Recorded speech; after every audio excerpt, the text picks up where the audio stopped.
Hi, I'm Genevieve Randall. I am music director with Nebraska Public Media. We are pleased to support Lincoln Symphony Orchestra in these pre concert chats.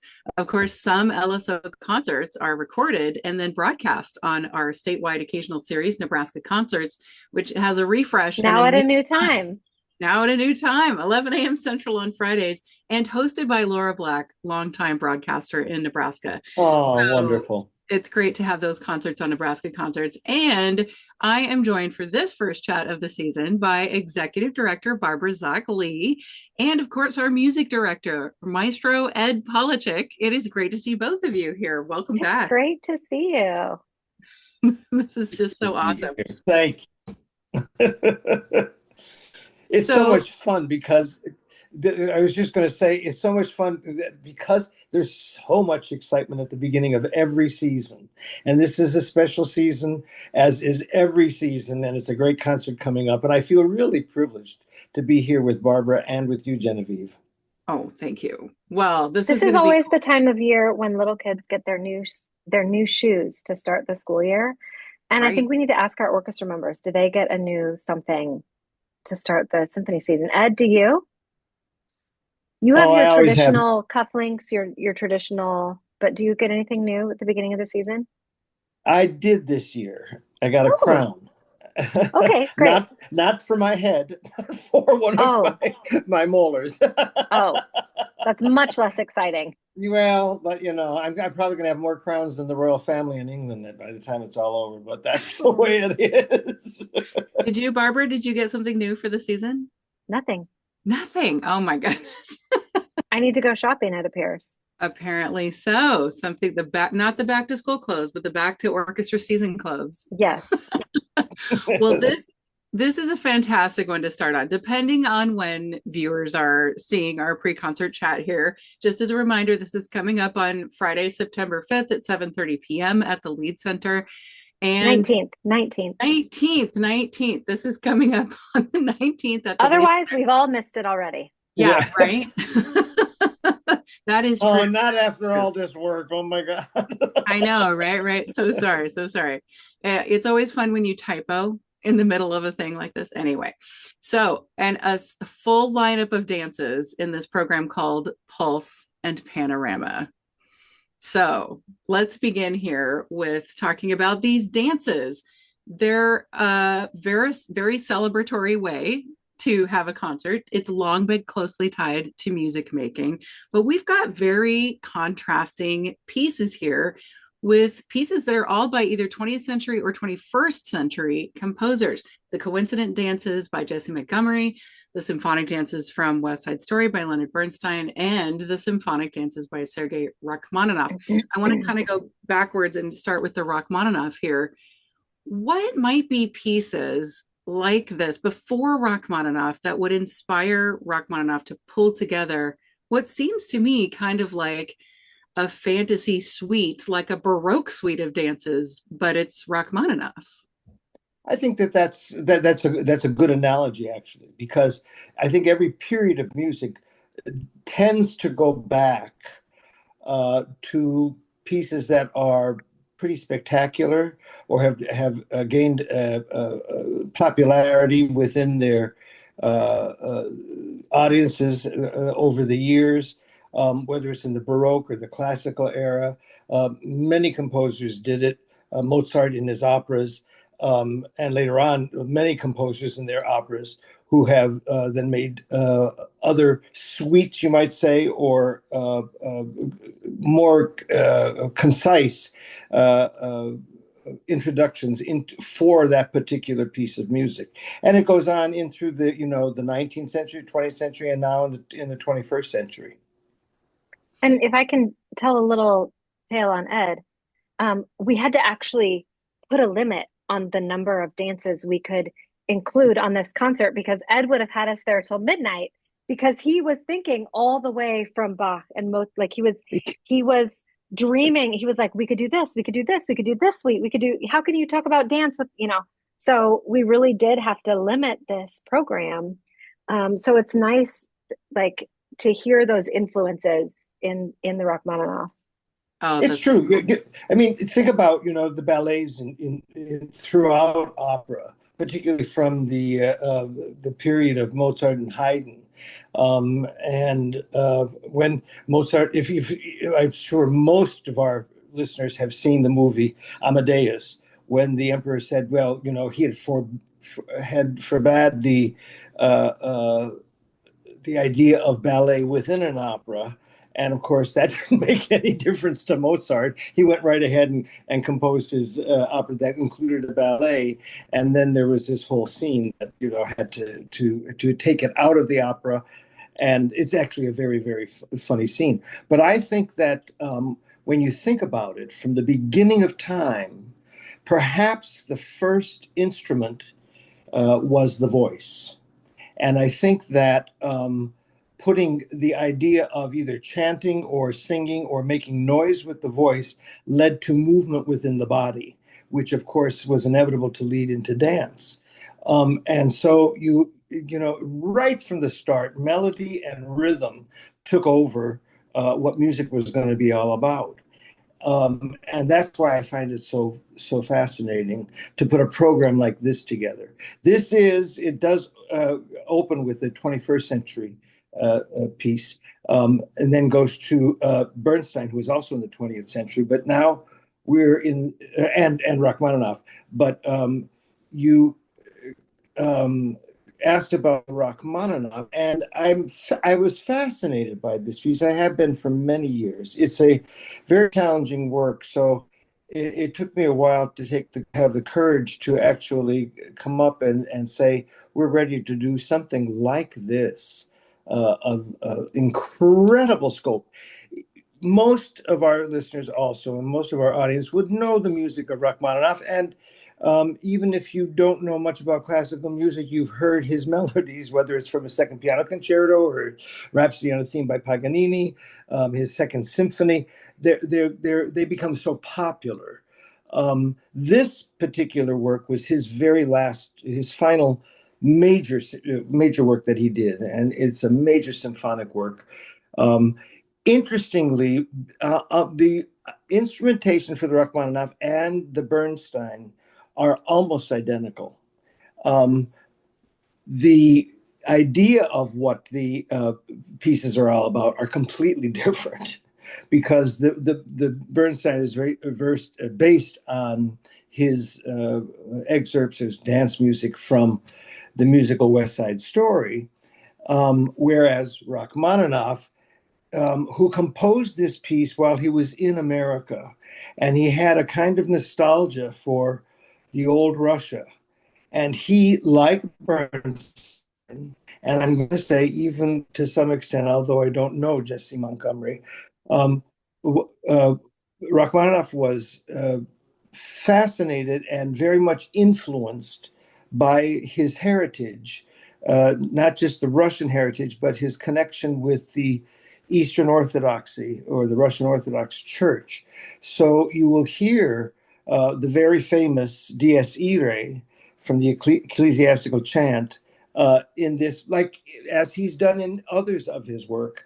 But there are other such references from his Easter Vigil, the all-night vigil that he had done. And one thing that I want to point out for the audience, because it's not going to be in the program, is that his conception of these dances, there are three movements, where the first movement being noon, about midday, the second one being dusk or twilight, and the third being midnight. And midnight was representation of death, I guess the end of the day in his mind. But then, and then, of course, the quote of Dies Irae, which means the day of wrath and the day of mourning, from the funeral services of the Roman Rite, the Eastern Rite. But he also then puts in some reference to chant of the all-night vigil, which has to do with the resurrection. So it's brilliantly constructed, and I was thrilled to know that he had actually composed it while he was in America, and he had a very strong connection with Eugene Ormandy and the Philadelphia Orchestra, for whom he wrote this piece and dedicated it. I think it's not terribly often performed, but it's a brilliant work, exciting from beginning to end. And with the kind of tricky rhythms that you hear in the Bernstein and in the Montgomery, but in a Russian sense, just absolutely spellbinding in that respect. It's Ed, going to be One thing that I go ahead. You go ahead. Well, I, I was just going to say one thing that I found remarkable, and I have to link it to the Bernstein in this respect too, was he was encouraged to use the alto saxophone in this, which has an extended solo in the first movement, at the suggestion of Robert Russell Bennett, who is one of those great arrangers and composers. And that was another connection with the Bernstein that I found with Rachmaninoff, both in the 20th century. So there are so many connections. I can go on even just talking about it until midnight, but I shan't. Ed, I know that Genevieve is the interviewer, but I'm curious. This dance music, do you feel it more in your body than other music when you're conducting? Or do you have to just be in your head so that you can create that experience for everybody else? I have to be careful because I do feel it in my body, and I want to dance kind of We don't along want the maestro with it, dancing right off the podium. right off the back, right off the stage. But it's very important, I think, for the conductor to be able to keep that feeling, that innate feeling of what the dance is all about within your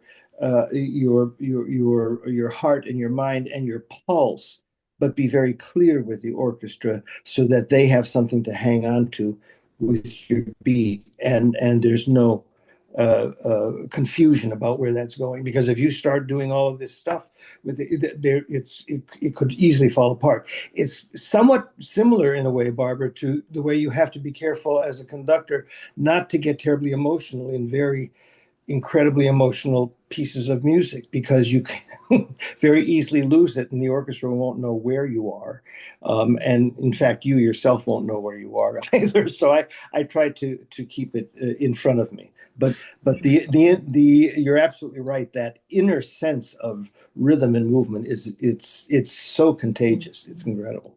I will admit that I thought about Ed dancing when I read about the program because I know Ed, and I thought, oh, how is he not going to dance himself off the podium, as you just said, Barbara? Well, I think there's another cool connecting theme here in that New York City appears throughout this program. As you mentioned, Rachmaninoff wrote these in the US. He was overlooking the Long Island Sound, I read. That's right. Bernstein's West Side Story, of course, explores those social and political relationships in New York. And Montgomery takes us on a walk along New York City streets. So we get these different kinds of macro and micro views of New York City. Let's go to the Montgomery next, because I think this is a fascinating way to take a walk through the city, hearing all of the different cultures and influences. I mean, can you kind of tell listeners what to expect from hearing this piece on the concert? Can I interrupt before he answers this question and just say, we called this Pulse and Panorama. And I always think about coming to a symphony concert as a chance to kind of explore your inner self, right? You can close your eyes, you listen to the music. Every person sitting there will have a different experience based on what their day was like, where they're coming from, the conversation they had with their spouse on the way out the door, all of those things. And in this case, we're hoping through this music to stir imagination in a different way than maybe a different concert might. And so we're trying to create this aural panorama. And so this piece was the perfect piece to start it out with. And so when you come to listen, that's kind of what we're hoping you can do, is close your eyes and then just imagine this visual and aural, she calls it a soundscape. In fact, Jessie does in her conversation about the piece. So then I will let that preface what Ed says about what to expect for this piece. Yeah. Yeah. Well, one thing about, just the overall, my concept of the program when we're putting this together is that all three pieces are linked in some way. Now, I mentioned about Rachmaninoff with his steeped very, very strongly within his heritage and his connection with the Eastern Orthodox Church. Bernstein also with his Jewish heritage, and I will talk about that when we talk about the Bernstein.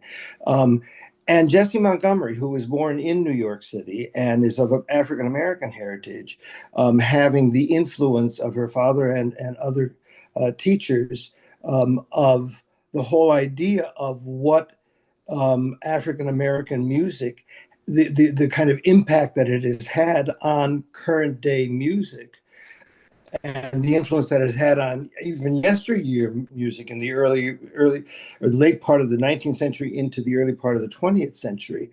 Um, and it's actually phenomenal to explore all that, whether it goes from the gospel aspect of the religious aspect of the African American culture, or the jazz part, or the Dixieland. But these rhythms and all that are so prominent in Jesse Montgomery's music, I find absolutely tantalizing and engaging. And one thing that Jessie Montgomery does, and this is one thing that has attracted me to her music, is she will introduce ideas in the beginning of well, specifically with this piece, Coincident Dances. She will introduce some thoughts and ideas of rhythm and melody that she goes through these metamorphoses of these rhythms and melodies and ideas, and then brings them back later on in the piece. And I find that a very important thing, especially with music that people are unfamiliar with. I've often thought that the rondo, which was a concept in the early 18th century and going through the 19th century, became so popular because a theme was introduced and then it would go off into something else, other themes, and then will come around again. And the audience goes, "Oh, I recognize that. I hear that." And that happens several times in the Coincident Dances. And then it's brilliantly put together with all kinds of ways of that I am assuming coincide, which is a double pun on the word coincident, with other sections of the Coincident Dances. So and the other thing about Jessie Montgomery is that I think she has a real gift of not just structure, but of lyricism and melody. And that, that's very important is for any kind of music, really, if you're going to garner the attention of anyone who is perhaps not really stoked in the classical traditions or classical music. So it's not a difficult piece to hear. In fact, I agree with Barbara. I think that when you come and you hear it for the first time, you're going to be enthralled with it. Actually, you're going to say, "Wow, I had no idea." And she's so young, and I really think that she is creating, she's composing music that we will hear 50, 75, 100, and 200 years from now. I think it's fantastic. It's a really great piece. This is one that I'm familiar with, and I absolutely love it. The audience is in for a real treat, I have to say. Well, we only have Yep. 2 minutes left. I know you want to talk about the Bernstein, but before I let you go, I think what's kind of interesting for audience to listen for, the connecting threads are pretty clear here, and we've touched on many of them. But what's really different and unique about these pieces, kind of despite all those connecting threads? Well, I think it's the manner in which each composer uh, uh, services the music with those threads. I mentioned Rachmaninoff, Jessie Montgomery with her background, um, Bernstein with his Jewish background was actually very enthralled with the Jewish service and the religion. He wrote the Kaddish Symphony.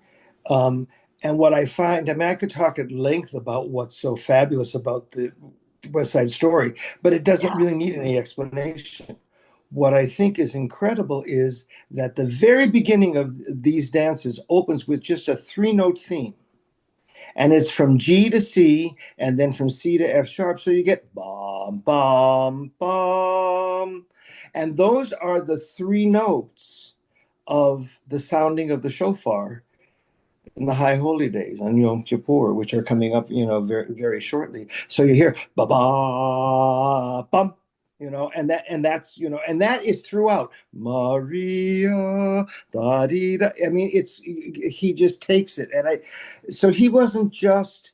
Uh, he was really, I don't know, and I've said this before, but I find Bernstein to be perhaps our country's greatest musical treasure, really truly greatest. He did it all, from television to writing books to lectures to conducting to playing piano to everything. It was just, and writing on both sides of the fence of music. So that's all I really have to say about the Bernstein, because the rest is self-evident, I think, when you hear it.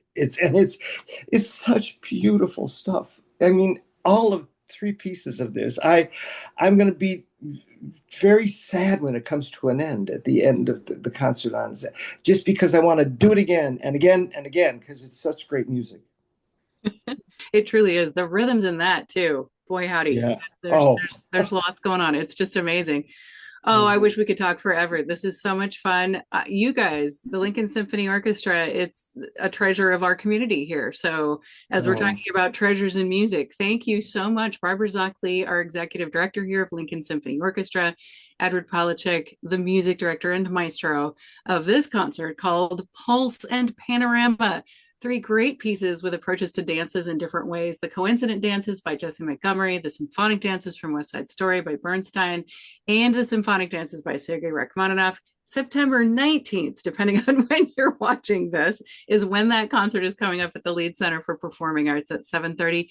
You two, thank you so much for having this chat. I always love being a part of these. Thank you. Thank you. Likewise, and what a great pleasure. Thank you.